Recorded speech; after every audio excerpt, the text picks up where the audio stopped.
السلام علیکم دوستو، دو ایشوز کے اوپر بات کریں گے۔ ایک زیک گولڈ سمتھ کے جو بیانات ہیں اس کو عمران خان صاحب کے ساتھ کیسے جوڑا جا سکتا ہے، اور دوسرا جلسہ تھا جو حمزہ شہباز صاحب کا، اس کے حوالے سے بات کرتے ہیں، کیونکہ لوگ جو ہیں وہاں کے ورکر، وہ جلسہ کیسا تھا اور ورکرز کا کیا تھا، کیا وہاں پہ اسی طرح ٹیبل رکھے گئے تھے یا بریانیاں وغیرہ سرو ہوئی یا نہیں ہوئی، اور ایک دو جگہ پہ ایسے لگا جیسے حمزہ شہباز جو ہیں وہ مریم نواز کی تقریر جو ہے وہ چوری کر کے لے آئے۔ شروع کرتے ہیں زیک گولڈ سمتھ سے۔ ان کی ایک ٹویٹ آئی جو کہ انہوں نے اسرائیل کے حوالے سے کی، اس کے اوپر بڑا پاکستان کے اندر رولا ہوا اور سب نے عمران خان صاحب کے ساتھ جوڑنے کی کوشش کی۔ کچھ صحافی اور خاص طور پہ نون لیگ کا جتنا میڈیا گروپ اور جتنے نون لیگ والے لیڈر تھے، وہ کچھ ریٹائر اور بھی لوگ تھے، انہوں نے اس کو ساتھ جوڑنے کی کوشش کی کہ دیکھیں جی عمران خان صاحب اس کو میئر کے الیکشن کے لیے سپورٹ کر رہے تھے، یہ ہیں، ویسے بھی سب کو پتہ ہے جمائمہ کے بھائی ہیں وہ، تو جوڑنے کی کوشش کی جا رہی تھی۔ تو صرف ایک چیز جو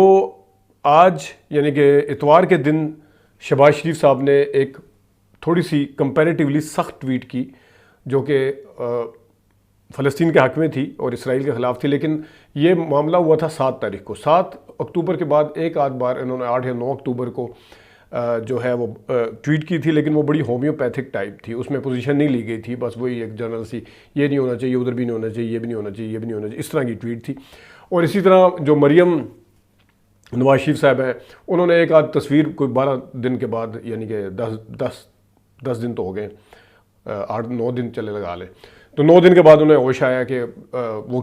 یہ کرنی چاہیے اس طرح کی کوئی بات چیت، صرف اس وجہ سے کہ جس وقت سعودی عرب نے اپنی پوزیشن لے لی، جس وقت دفتر خارجہ نے پاکستان میں اپنی پوزیشن لی، جس وقت لنڈن کے اندر لاکھوں کا اجتماع ہوا، احتجاج ہوا، تو اس وقت صرف اپنے الیکشن کی جو کیمپین ہے اس کو چلانے کے لیے پاکستان کے اندر نواز شریف صاحب اگر واپس آ رہے ہیں تو ان کے لیے ماحول ٹھیک کرنے کے لیے، حالانکہ جو سپریم لیڈر صاحب ہیں، سپریم لیڈر صاحب طلال چودھری کے حق میں ٹویٹ کر سکتے ہیں کہ ان کو دیکھیں جی وہ ہو گیا سپریم کورٹ کی طرف سے سزا ہوئی تھی تو فلانا فلانا، لیکن سپریم لیڈر صاحب نے جو ہر ملک کے اندر جانے کی بھی کوشش کر رہے ہیں، ان کے اندر اتنی ہمت نہیں ہوئی کہ وہ ٹویٹ کرتے یا وہ اس طرح کی بات کرتے، اور خود ان لوگوں کے اندر بھی ایک نے ہومیوپیتھک ٹائپ کی، دوسری نے 10 دن کے بعد۔ اگر کوئی افسوس کیا جاتا ہے وہ ایک دم ہوتا ہے، افسوس کوئی 4-8-10 دن کے بعد نہیں ہوتا۔ کوئی کسی کے گھر مرگ ہو جائے، ساری دنیا اسی دن جنازے پہ یا افسوس پہ جا رہی ہے، اللہ صاحب اس جگہ پہ نہیں ہے، آؤٹ آف کنٹری ہے کہیں پہ، وہ بھی فون کے ذریعے بھی کیا جاتا ہے، لیکن آپ اگر اس بندے کو 10 دن کے بعد جس کا کوئی قریبی مرا ہے افسوس کریں تو آپ کو کیسا لگے گا؟ آپ لازمی شکوہ کریں گے، آپ کو اب بھی یاد آیا ہے، تو آپ کو اس کا مطلب افسوس نہیں ہے، یہ پوسٹ تھاٹ ہے کوئی کہ بعد میں مطلب آپ نے کوئی سوچ کے یہ فون کیا ہے یا کیا ہے، تو یہ یہاں پہ یہی چلتا ہے، اور بڑی آسانی کے ساتھ زیک گولڈ سمتھ کے ساتھ ملا دینا۔ اب جو ہر انسان ہے وہ اپنے بیانات کا ذمہ دار ہے، اپنے اعمال کا ذمہ دار ہے، اپنے ایکشنز کا ذمہ دار ہے، بالکل اسی طرح جس طرح نواز شریف صاحب کہتے ہیں کہ فلیٹ میرے دادے نے خریدے تھے، یعنی میرے باپ نے خریدے تھے، رہے میرے بچے ہیں اس میں، تو یا تو میرے والد صاحب سے پوچھیں، آپ کو یاد ہوگا سپریم کورٹ کے اندر یہی انہوں نے پوزیشن لی تھی، اور یا پھر میرے بچوں سے پوچھیں، میرے سے نہ پوچھا جائے، ادھر نہ پوچھا جائے، اور بھی معاملات ہیں وہ اتنے سمپل نہیں ہیں، وہاں پہ وہ نہیں پوچھا جائے۔ شہباز شریف صاحب کی سیاست کچھ اور ہے، وہ کہتے ہیں جی مفاہمت کے ساتھ چلنا چاہیے، اور مریم نواز شریف سے کہتے ہیں میں ان سے ایگری نہیں کرتی، وہ وہاں پہ رشتہ داری بھی ختم ہو جاتی، سارا ختم ہو جاتا ہے، اپنے اپنے خیالات کی وہاں پہ اجازت ہے اپنے معاملات میں، لیکن جس وقت یہی معاملات دوسرے کے اس میں ہوگا تو کسی کا کوئی سالہ ہونا، کسی کا برادر ان لا ہونا، یہی گاٹے پڑ جا سکتا ہے۔ یا انہوں نے میئر کے الیکشن کے لیے اس ٹائم سپورٹ کی تھی، میئر کے الیکشن کے لیے سپورٹ جو بھی کی، ان کی 26 سالہ 25 سالہ سیاست کے اندر فلسطین کے حوالے سے ان کا کیا ٹیک ہے، ان کے اپنے بیانات کیا ہیں؟ آپ کو یاد ہوگا as a prime minister, as a opposition leader نہیں، as a prime minister Kamran Khan صاحب نے ان کا انٹرویو کیا تھا، تو اس میں انہوں نے اسرائیل کو تسلیم کرنے کی بات کی تھی، انہوں نے کہا تھا میری لاش کے اوپر سے اگر آپ ہوگا یہ بات جو آپ نے کی ہے، یہ لاش کے اوپر سے، ان دنوں میں بڑی باتیں چل رہی تھی اسرائیل کو تسلیم کرنے کے حوالے سے، کچھ صحافی بھی لگے ہوئے تھے اور کامران خان صاحب بھی ان میں سے ایک تھے، تو انہوں نے بڑے طریقے سے پوچھا تھا کہ شاید کوئی اس طرح کا ہو، لیکن تو جب بندے کے اپنی سٹیٹمنٹ، اپنے ایکشن اس طرف ہیں، اس طرح کے ہیں، تو اس کے اوپر کسی کی رشتہ داری ہونے کا کیا کیا جا سکتا ہے؟ دوسرا یہ کہ صادق خان، جن کو سارے یہ ہمارے صحافی اور ہماری جو کچھ جماعتیں کہہ رہی ہیں، تو صادق خان نے بھی تو یہی کہا ہے نا کہ لنڈن کے اندر اس طرح کے ہیٹریڈ کی اجازت نہیں دی جائے گی. اس طرح دونوں طرف سے انہوں نے دونوں طرف کا رگڑا ہے, لیکن انہوں نے تو اس طرح نہیں کیا جس طرح ابھی اگر لنڈن کے اندر آپ پروٹیسٹ وغیرہ کو سپورٹ کر رہے ہیں, جو کہ ٹھیک ہے, اچھی بات ہے, لیکن جو صادق خان صاحب ہے ان کا ان پروٹیسٹ کے حوالے سے کیا بیان ہے یہ بھی بتا دیں پھر. تو ان کے اپنے بیانات کے وہ ذمہ دار ہیں, اور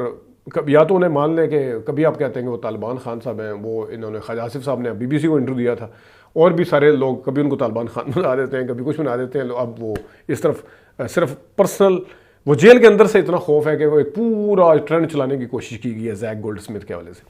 یہ تو تھی بات. آج یعنی کہ اتوار کو کل حمزہ شہباز صاحب نے قصور میں جلسہ کیا. جلسہ جو تھا اس کے اندر 4000 کرسیاں لگائی گئی تھیں, لیکن بقول 2-3 رپورٹرز کی کرسیاں خالی تھی. وہی والی ٹیکنیک آزمائی گئی. ٹیبل تو اس میں نہیں لگائے گئے, کرسیاں انتہائی فاصلے کے ساتھ لگائی گئی تھیں, اور جھنڈے اور لائٹنگ, جھنڈے لگا کے لائٹنگ اتنی تیز کی گئی تھی تاکہ صرف جھنڈے نظر آئیں اور اس کے علاوہ کچھ چیز نظر نہ آئے. تو یہ تھا وہاں کے جو لوگ تھے ان کا حال. اور اس جلسے کے اندر اور بھی رپورٹرز نے بتایا کہ نون لیگ کے ورکر یا جو تھے سپورٹر, ایک اتنا لیوش قسم کا جلسہ جہاں 4 ڈشیں چلی تھی پچھلے ہفتے, اس کے بعد ایک لوگوں کے ذہن میں تھا کہ یہاں بھی کچھ کھلایا پلایا جائے گا. لیکن بہرحال حمزہ شہباز جو ہیں وہ اپنے ساتھیوں کو یا اپنے جو ادھر کی لوکل قیادت تھی ان کو اس طرح سے کنونس نہیں کر سکے پیسے لگانے کے معاملے میں, جس طریقے سے مریم نواز نے کھوکھر برادران کو کنونس کیا ہوگا کہ وہ 4 گڑ والے چاول, بریانی, قورمہ, نان سارا کچھ چلا تھا. یہاں رپورٹرز کے بقول امید تھی, لیکن بعد میں سخت مایوسی ہوئی ہے انہیں کہ یہ چیزیں ہمیں کیوں نہیں دی گئی. اب آتے ہیں حمزہ شہباز صاحب کی تقریر کے حوالے سے. حمزہ شہباز صاحب نے تقریر میں بتایا ہے کہ ایک آدھ جگہ انہوں نے اپنے والد صاحب کو ڈیفینڈ کرنے کی کوشش کی. آج میں کھل کے بات کروں گا, 16 مہینے کی بہت بات ہوتی ہے, میں کھل کے بات کروں گا. صرف ایک ہی بات کی انہوں نے کہ IMF اور یہ جو ڈیفالٹ سے بچ گیا, بس اس کے علاوہ کچھ نہیں. اس کے بعد انہوں نے جو تقریر شروع کی اس میں ایسے لگ رہا تھا جیسے وہ اپنے والد صاحب کو وہ بھی چارج شیٹ ہی کر رہے ہیں قسم کے, کیونکہ انہوں نے کہا جی جب نواز شریف صاحب گئے تو ڈالر 104 کا تھا. انہوں نے کہا جی جب نواز شریف صاحب تھے تو چینی جو تھی وہ 50 کی تھی, آٹا اتنے کا تھا, گھی اتنے کا تھا, مہنگائی یہ تھی اور فلانے یہ تھا. بالکل جس طرح مریم نواز شریف صاحبہ, اگرچہ وہ نواز شریف صاحب کی صاحبزادی ہیں, تو حمزہ شہباز جو کہ شہباز شریف صاحب کے صاحبزادے ہیں, انہوں نے بھی اپنے والد صاحب کو اتنا زیادہ کوئی اون نہیں کیا. انہوں نے بھی والد صاحب کی کوئی کامیابی یا کوئی بہادری نہیں گنوائی. انہیں بھی سخت ناکامی کا سامنا کرنا پڑا جس وقت وہ یہ سوچ رہے تھے کہ کچھ بتا سکوں میں اپنے والد صاحب کے حوالے سے, ان کے کوئی ایسی چیز گنوا سکوں. لیکن ان کو اس کے بعد انہوں نے نواز شریف صاحب کی تعریفیں اور پھر عمران خان صاحب کے جو ہیں وہ ان کے اوپر تنقید شروع کر دی. لیکن اپنے والد صاحب کے حوالے سے صرف انہوں نے یہی بات کی کہ بڑی بات ہوتی ہے, لیکن اس کے بعد وہ بات کیا ہوتی ہے, اس کے اوپر آپ کے پاس کاؤنٹر آرگومنٹ کیا تھا, آپ نے کیا بتایا, اس کے حوالے سے ان کے پاس کوئی آرگومنٹ نہیں تھا. تو انہوں نے تقریر کو مناسب سمجھا کہ وہی والے پوائنٹ سکورنگ کی جائے, کس طرح نواز شریف صاحب کو بیچنے کی کوشش کی جائے. ایک ویڈیو ہم نواز شریف اور عمران خان صاحب کے اوپر کریں گے کہ انہوں نے کیا کھویا کیا پایا دونوں نے, اس کے اوپر کریں گے. ابھی تک کے لیے اتنی اجازت دیجیے. اللہ حافظ.